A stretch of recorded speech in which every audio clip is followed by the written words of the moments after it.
Inilah wajah pelaku pembunuhan di Kuto Batu, Palembang. Rp20.000 jadi pemicu. Pelarian Dani Gondrong, pelaku pembunuhan sadis terhadap Abdul Hafiz di Lorong Fajar, Kelurahan Kuto Batu, Palembang, berakhir. Tersangka Deni diamankan oleh unit Ranmor Polrestabes Palembang pada Sabtu 29 Januari 2022 di kawasan penginapan Himalaya, Kelurahan 13 Ilir, Kecamatan IT1 Palembang.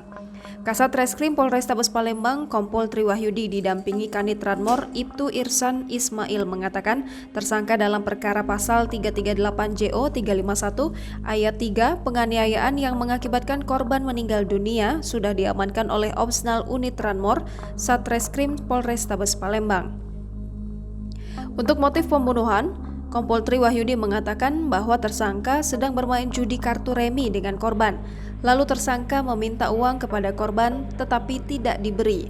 Lalu tersangka meminta lagi sebanyak Rp20.000 masih tidak diberi. Saat dalam pelarian tersangka sempat mengubah penampilannya dengan memotong rambutnya. Tersangka juga seorang residivis kasus pembunuhan. Polisi juga sudah mengamankan beberapa barang bukti terkait kejadian ini berupa satu helai baju tanpa lengan warna hitam merek Air Jordan milik tersangka yang dipakai pada saat kejadian, satu helai celana jeans dan baju lengan panjang milik korban yang dipakai pada saat kejadian, satu bilah potongan pisau, satu buah sarung senjata tajam yang terbuat dari kertas dan hasil vervisum et repertum. Dan kronologis ini motifnya Jadi betul sekali kami Satreskrim Polrestabes Palembang khususnya unit operasional Ranmor berhasil mengamankan satu orang pelaku. Kita jerat pasalnya 338 dan 351 ayat 3 yang mengakibatkan korban meninggal dunia. Kejadian itu tanggal 23 Januari tepatnya di daerah Kuto Lorong Fajar Kuto Batu Ilir Timur 2. Selama 1 minggu alhamdulillah kita lakukan pengejaran, kita juga dibantu oleh masyarakat, dibantu dari pihak keluarga korban dan pihak keluarga dari tersangka sendiri. Alhamdulillah tersangka yang tadinya sempat melarikan diri ke daerah Tangerang berhasil kita amankan, dan saat ini tersangka kita dalam proses pendalaman perkaranya.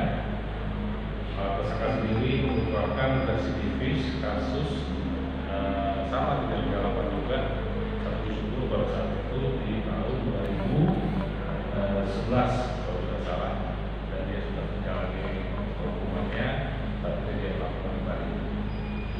Bang, itu benar masalahnya judi, Bang? Betul sekali, pada saat permasalahannya korban dan pelaku ini sedang bermain kartu remi ya, taruhan, dan pada saat sudah berhenti korban, pelaku ini meminta uang kepada korban sebesar 30.000, tetapi hanya dikasih oleh korban sebesar 10.000, sehingga pelaku minta lagi sebenarnya. Terjadilah mulut dulu karena memang dipengaruhi juga minuman keras. Pelaku ini sempat kesal karena korban sempat dia istilah orang ini saling berargumen ya, bantah-bantahan kalau orang bilang, sehingga pelaku kesal masuk ke dalam rumah dan mengambil pisau menusukkan kepada korban sebanyak 3 kali. Bang, dalam pelarian pelaku sendiri ini sempat kemana dan mengubah penampilannya, Bang, pelaku ini? Ya, betul sekali. Dia sempat melarikan diri pada saat kejadian. Dia